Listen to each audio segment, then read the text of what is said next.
Bangla academy একটি জাতীয় প্রতিষ্ঠান, এই প্রতিষ্ঠানটিকে এইভাবে ধুলায় ভূষরিত করে ভুলুণ্ঠিত করা হয়েছে, তার সম্মানকে খর্ব করা হয়েছে এই ধরনের পুরস্কারের ঘোষণা দিয়ে।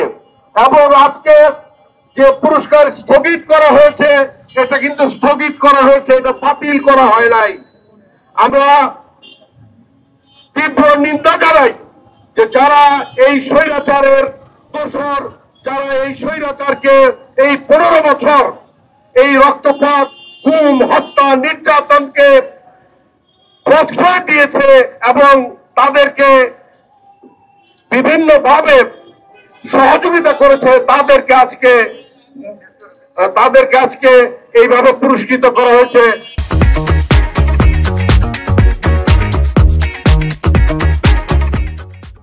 বাংলা একাডেমি যে পুরস্কার ঘোষণা করেছে সেটা কেবল নিন্দাজনকই নয়, আমি মনে করি তারা গত 15 বছর ধরে যে আবর্জনাদের পুরস্কৃত করেছে, সমস্ত পুরস্কার বাতিল করতে হবে। তা না হলে আমরা আমাদের প্রকৃত সাহিত্যের যারা সৃজনশীল মানুষ, মননশীল মানুষ, তাদেরকে আমরা পুরস্কৃত করতে পারব। স্থগিত নয়, এই পুরস্কার বাতিল করতে হবে।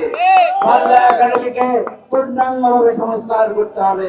বাংলা একাডেমির মধ্যে যে সকল ফেসিবাদী তারা লুকিয়ে আছে তাদেরকে বাংলা একাডেমি থেকে পরিষ্কার করতে হবে।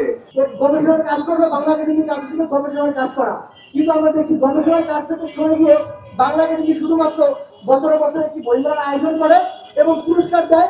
এটা নিয়ে এখানে যারা চাকরিরত আছেন তারা অন্যান্য শ্রেণীতে যারা চাকরি করেন সেভাবে তারা সীমাবদ্ধ থাকতে চান। কেন 15 বছরে বাংলা একাডেমিতে কারা দুর্নীতির মাধ্যমে চাকরি পেয়েছে, মন্ত্রী এমপিদের সুপারিশে চাকরি পেয়েছে, সেই প্রশ্ন আজকে গোটা জাতির কাছে। এই বাংলা একাডেমি যদি সংস্কার না করা হয়, বারবার কবি লেখকরা এভাবে মাঠে দাঁড়িয়ে যাবে, কোনো লাভ হবে না।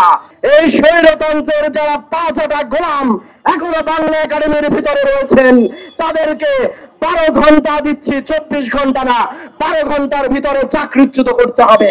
মুক্তিযুদ্ধ, স্বাধীনতা, 69-এর গণ অভ্যুত্থানকে যারা শেষ করে আওয়ামীদের দখলে নিয়েছিল, যারা নির্যাতন করেছে, এদেশের জনগণের উপর নিপীড়ন করেছে, অত্যাচার করেছে, লাঞ্ছনা দিয়েছে, বঞ্চনা দিয়েছে, তারা কিভাবে বাংলা একাডেমিতে এখনো বহাল থাকে? অবিলম্বে বাংলা একাডেমিকে ফ্যাসিস্ট মুক্ত করবেন, নইলে আপনাদেরও পদত্যাগ করতে বাধ্য করা হবে।